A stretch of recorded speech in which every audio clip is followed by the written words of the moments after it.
All right, guys. Today we're going to talk about the Obama administration.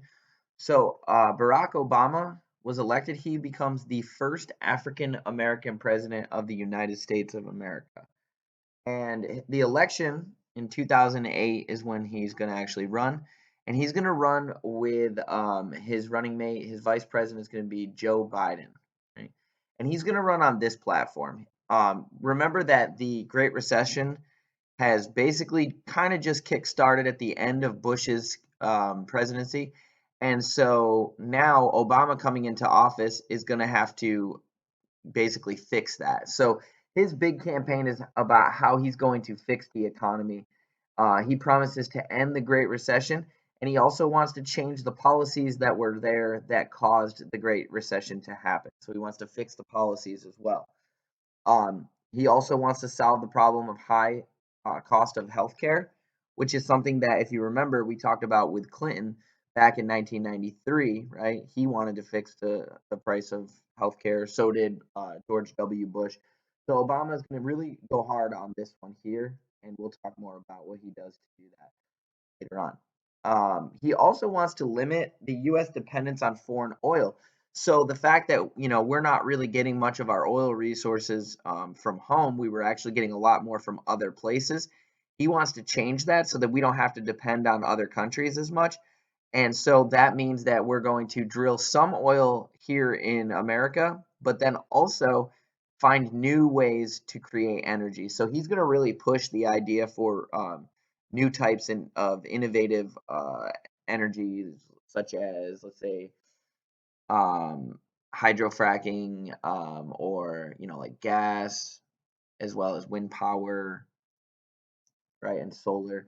So different forms of energy that we can utilize. That way, we don't have to, negotiate with all these other countries about getting oil. And with that, right, and this kind of goes along with that, is the idea to expand our technology and innovation and then create more jobs. Because remember, one of the biggest problems of the Great Recession was the fact that unemployment became extremely high. And so he wanted to create more jobs. So this is kind of what he's going to run on going into the 2008 election. And so a lot of the things, his campaign ads and everything, are going to be geared on these five things here. All right, so the election in 2008 is Barack Obama for the Democratic ticket and John McCain for the Republican ticket. Both of them are senators. Right? Barack Obama is a senator from Illinois, and McCain's going to be a senator from Arizona. McCain's going to run with Sarah Palin on the ticket, and Barack's going to go with Joe Biden on the ticket. The interesting thing about the election of 2008 is the fact that it had one of the largest voter turnout rates in election history. For I think like spanning over like 40 years, like the percentage of people that were allowed to vote actually showed up and voted. It was somewhere around like the upper 60%, I believe, and which was extremely high for which is just extremely high based on how things were previously. And one of the reasons that there was such a large turnout for voting was because this is the first election that's going to utilize the internet and social media. So Obama actually gets really into social media, and he's going to really push a lot of his ideas out there through Facebook, through YouTube. And I don't know, Twitter was just kind of starting up, but through Twitter, he's going to really reach a lot more voters. And actually, he's going to reach a lot of younger voters. And so, because of this, he is able to, get a lot of supporters behind him. And if you look down here, this is actually just like a layout which compares how many um how many supporters Obama had compared to McCain based on these things, right? So Obama has, look at that, 2 million, over 2 million Facebook supporters, and McCain only had 620,000. So that's a big staggering difference there.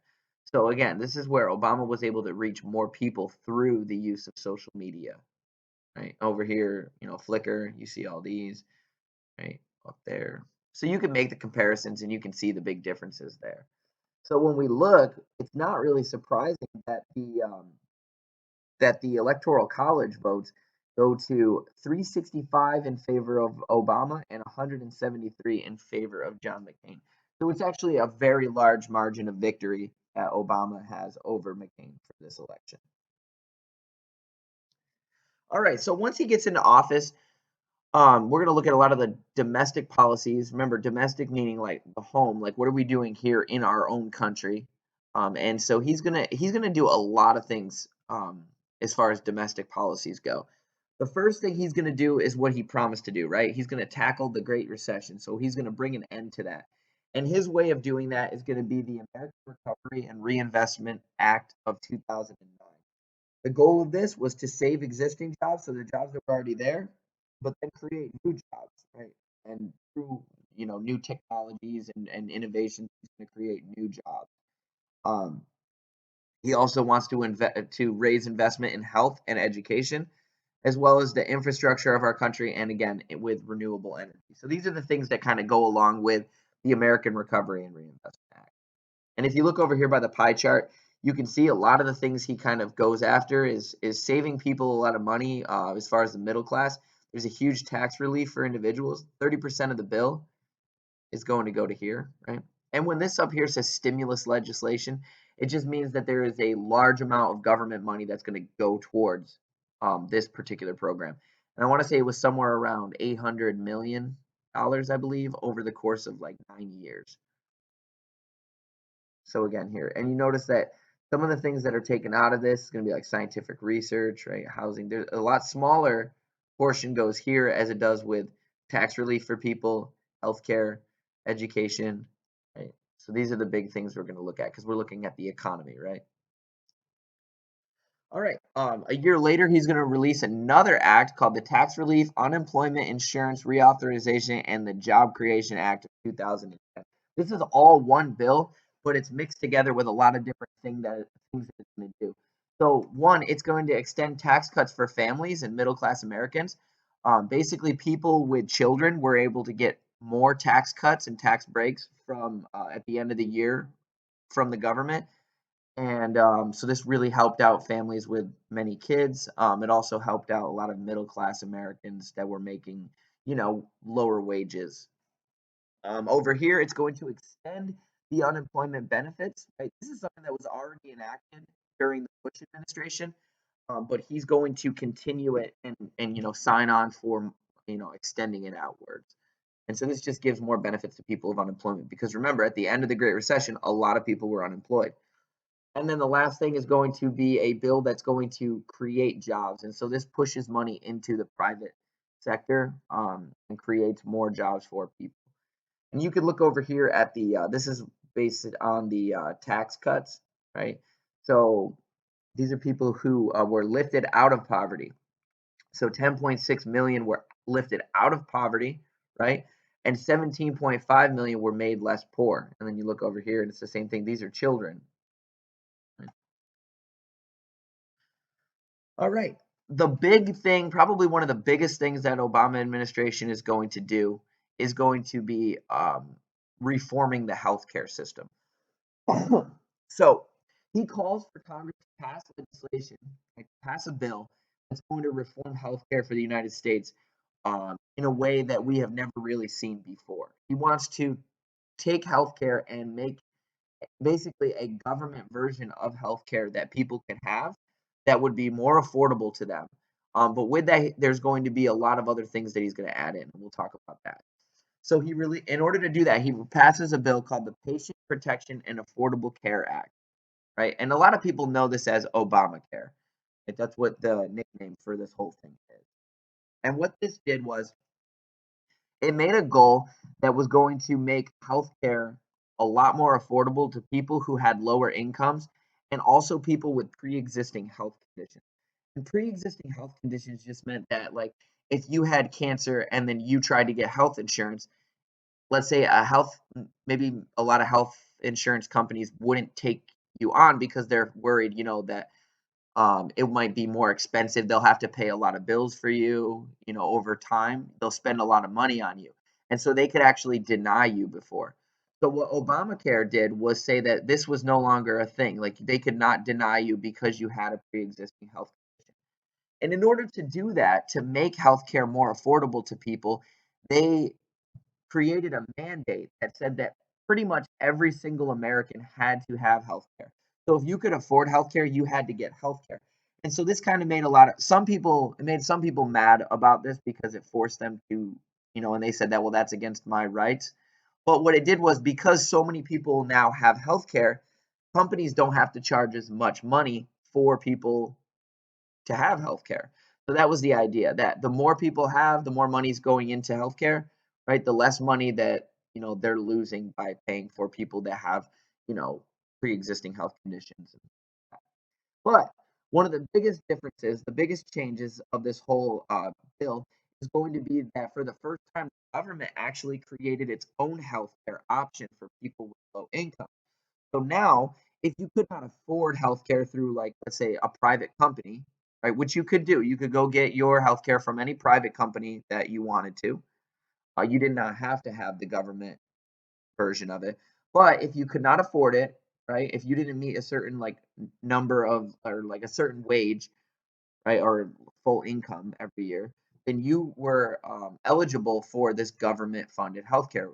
And so what that is it just basically was a very low rate that you would pay based on how much money you made, and it was just government funded for you. And so this went into effect early on, like in 2010, and was changed a little bit here and there and altered, and it's continuously being altered even as we speak now. All right, so we're going to move and switch gears into the foreign policy of the Obama administration. Again, foreign policy, now remember, domestic is going to be at home, so foreign policy is going to be with other nations, like other countries. What do we do, outside of our own? And so one of the big things that he does is he's going to continue the campaign against Al Qaeda and the war on terror, right? That started with George W. Bush. And one of the things he's going to really utilize, now, George W. Bush did drone strikes, but Obama took the idea of drone strikes and brought it to the next level. He didn't want to send many troops out there into, let's say, other nations to try to, like, establish ground. Instead, he said we can use drone strikes to attack many targets that are, terrorists and enemies of the United States.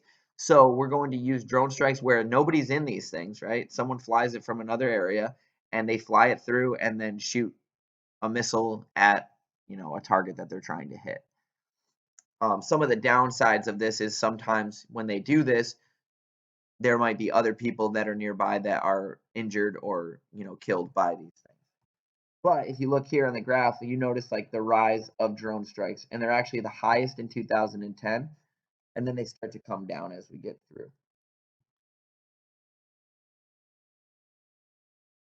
Now, it's gonna be a difficult one to say his name, but Anwar al-Awlaki he was a known recruiter and motivator for Al Qaeda.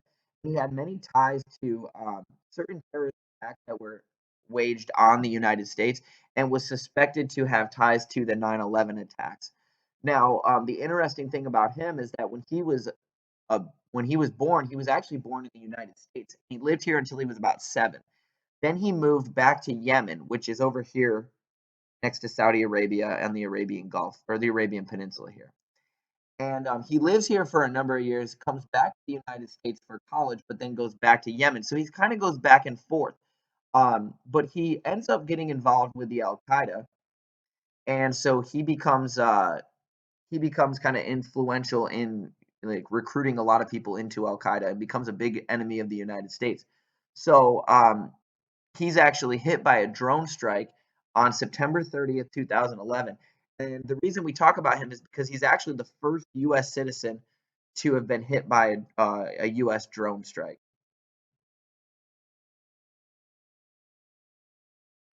All right, moving into 2011, Obama is going to launch an operation called Neptune Spear. And Neptune Spear is the mission where we go and try to catch Osama bin Laden, who is hiding out in a compound in Pakistan. Now, they're not 100% sure that Osama bin Laden was in this compound, but they had like a 99%, intelligence that he was there. So rather than hit it with a drone strike, they wanted to make sure that they got him.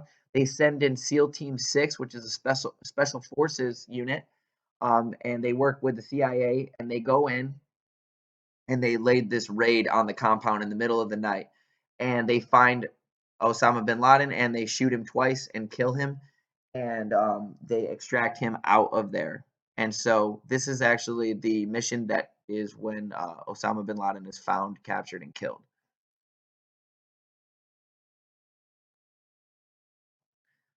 All right, now, while the war on terror is still going on, we are still in the war in Afghanistan during the entire Obama administration. So we do not actually ever.